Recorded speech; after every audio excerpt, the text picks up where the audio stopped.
Have you ever had the situation where all you can think about is getting a snack? In my case, that would have been chocolate. You're supposed to be working, but your brain just keeps going there.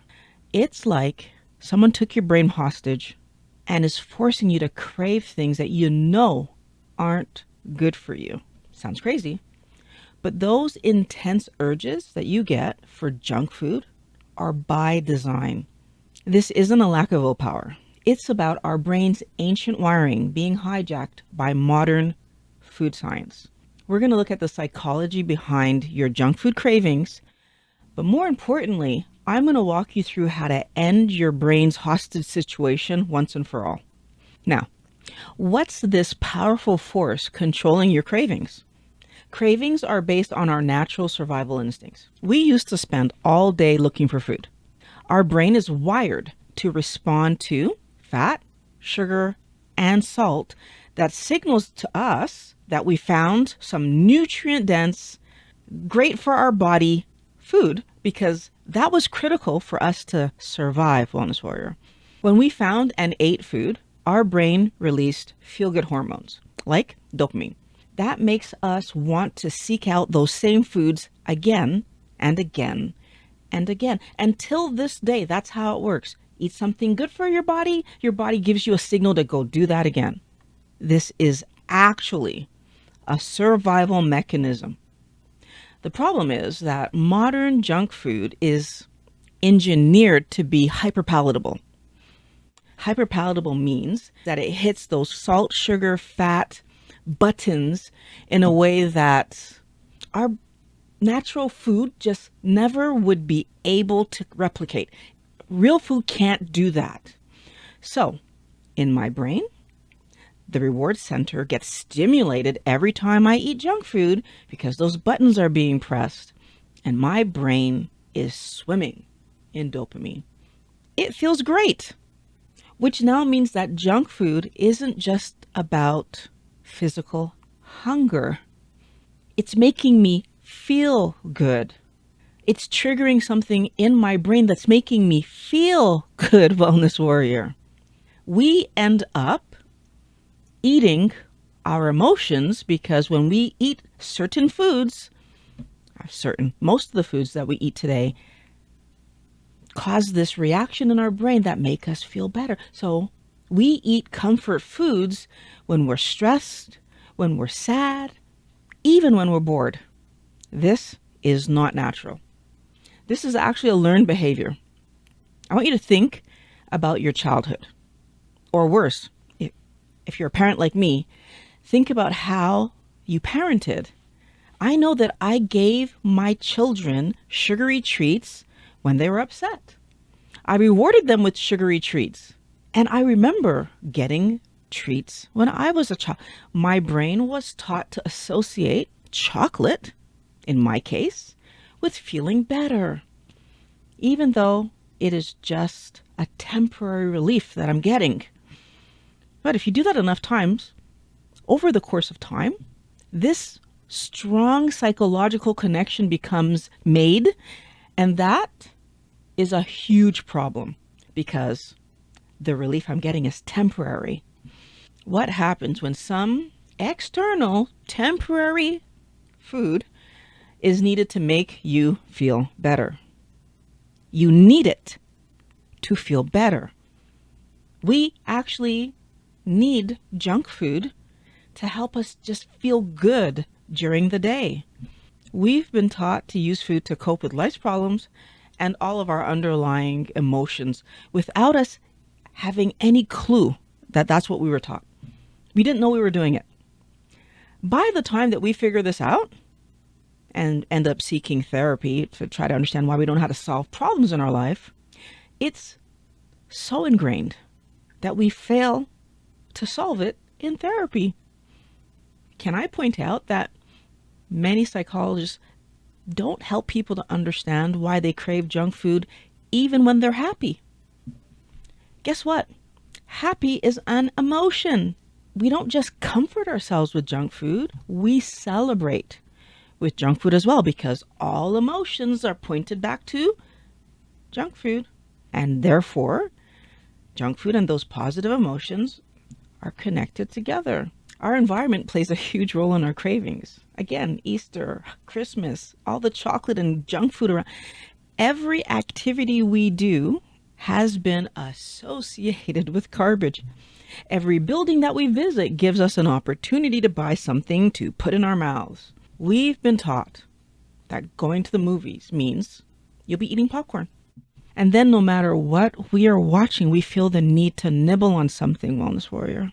Watching something has actually become the trigger to get food because our brain has made the connection between food and TV. And we do this with other situations. It's automatic, Wellness Warrior. You're not even thinking about it. That's what that means when it's automatic. It's not conscious. You don't decide to get popcorn or chips or cookies or whatever you have in your house. You just do it because you're sitting in front of the television. Now, popcorn at the movies is a more universal thing that people do. But when I really started looking at my life, I realized that I had a habit of eating junk food in my car. So after learning this, I started to look at how did I develop that? And when I took some time to think about myself as a teenager, I traveled an hour home from school, right? I got dropped off in the morning, but I had to take the bus home. That's a long, boring trip. And how did I entertain myself? Well, I'd buy a snack from the store that was at the exit of the metro before getting on that ridiculously long bus ride. Well, fast forward to my adulthood, any time that I got in my car and was going to travel for more than half an hour, I'd take a snack along. The association was set. This is why doing keto and carnivore can be so difficult at the beginning. You aren't just changing what you're eating. You're breaking long-standing habits. In my case, going back to my teenhood, but even I'm sure there are some of them that I do that go back to my babyhood. You're trying to retrain your brain to respond differently to things like watching television or traveling long distances. Basically, learning to do normal activities that don't require food without food. I mean, what a novel idea, right? Watch TV and just watch TV. Go for a walk without a granola bar in your pocket. But this is... Okay. Here is where it gets interesting and frankly shocking, and possibly I would even go as far as saying disturbing. Modern junk food is scientifically engineered to be as addictive as possible. Yeah, food companies spend millions figuring out the perfect combination of salt, sugar, and fat to make you and I crave more of whatever product they've put in our hands. I don't want to call that food anymore. Product. This is not just junk food, Wellness Warrior. Even the healthy stuff is designed to be hyperpalatable. That means that the food tastes so good that it overrides your body's natural signals of fullness. You can eat a whole bag of chips, drink a large soda, and not feel satisfied. It also is the reason that there's sugar in spaghetti sauce and salad dressing, because again, that right combination of salt, sugar, fat makes us want to eat it up, right? Not to mention I'm putting it on a plate of pasta. Okay, the goal is overconsumption and cravings. That's the goal of the company. Hyperpalatable foods are designed to hold your brain hostage as it continually seeks to be stimulated. Your brain is asking for more, despite the fact that the body is overloaded and is being damaged and is failing. The brain keeps asking for more. Your brain is supposed to protect you, and yet it's getting pulled into asking for more. That's not how this is supposed to work, Wellness Warrior. But this is what happens when they use psychology and science to hijack our brains. But here's the good news. You can end junk food cravings. By understanding the psychology that companies are using against us, we can end these cravings. So that's the first step, right? I need to understand that they're tricking me. Not to mention understand that they're actually getting me to ingest things that are letting them control me. And then we're going to use these 5 strategies to help you to stick to your keto and carnivore lifestyle. Because if I haven't said it already, I'm Violet. And on this channel, I like to talk about how keto helped me to heal my hip and lose 80 pounds. I felt so amazing after getting my health back that I decided to adopt a carnivore lifestyle since I learned that we don't actually need to eat plants. They're completely garbage on a human diet. In my opinion, the reason that keto and carnivore helped me to end my cravings was because keeping your carb count under 20 every single day disrupts the salt, sugar, fat brain chase that companies have tricked us into enslaving ourselves to. In order to accomplish getting away from that chase, you'll need to track your carbohydrates, Wellness Warrior. I want to pause here and say that tracking is not that difficult. I know a lot of people complain about it. It's not that difficult.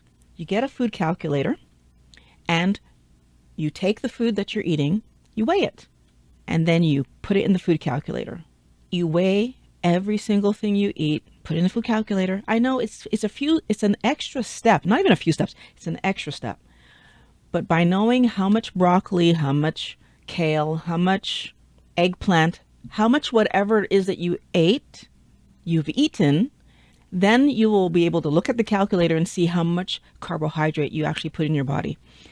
It was hard to get under 20 because I had no clue that rice had so much carbohydrate.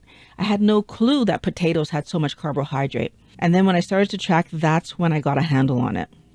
I want to share with you that after just 3 days on a keto diet, I experienced withdrawal that I now today know was sugar withdrawal. That lasted 2 days, and it was extremely difficult to live through, not going to lie. But the good news is that on the other side of those very, very hard 2 days was relief from my cravings. And after 2 weeks of doing a keto lifestyle, I was able to be in the presence of chocolate and all the other stupidity that I used to eat, all the garbage, without caring at all. So I want to let you know that that was a humongous win for me. And I'm sure it will be for you. Now that I wasn't eating garbage anymore, I ate meat, poultry, and eggs with the vegetables and salads that I liked.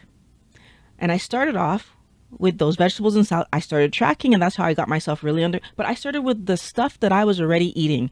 I like these vegetables. I like these salads. I ate them. And then as I went along, I figured out my carb count by tracking everything. This isn't about starting off perfect, Wellness Warrior. It's about starting. These were super simple meals. And they tasted good to me, which allowed me to keep eating them. Now, the only goal that I had when I really began my keto lifestyle was to eat whole foods with a low carb count. So that meant that I put down all packaged processed foods because they would have put me over my carb count for the day. And that I could see right away by looking at the package. It was the vegetables and salads that took me a little while to figure out because I had to track them. I had to weigh them to figure out what was going on there. Most of us have been in the situation where you have a horrible day and you get home and all you want to do is have pizza for supper because it's easy and you know it's going to make you feel good.